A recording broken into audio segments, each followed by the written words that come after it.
We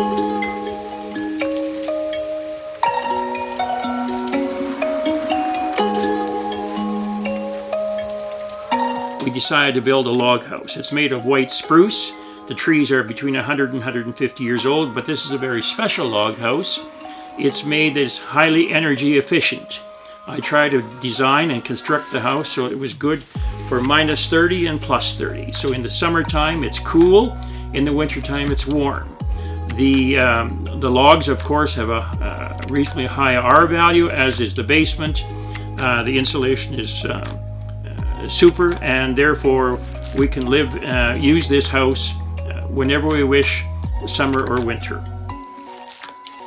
When my father was in his late years of life, and when he was 80 years old, he said, "Son," he says, the farm never produced much in the way of agricultural products, why don't we subdivide it?" So in the end we subdivided the land and created some 32 lots. The first thing we constructed was a lake, and it is true the original portion of the lake was used for clay to build the roads, but in the end the first lake was 11 meters deep and 100 meters across, and I kept looking at this lake and I figured to myself, well, gee, I'm sure I could put fish in there, and I could don't have to go pay $500 a day go fishing up and down the coast. I'll put my own trout in and catch them whenever I want.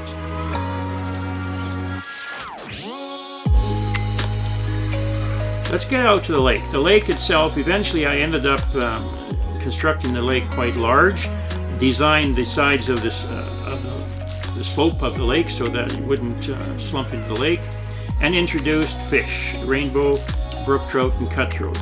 Every 3 years we put in approximately 1,000 fish. The lake is fed by underground springs. It's usually blue-green in color.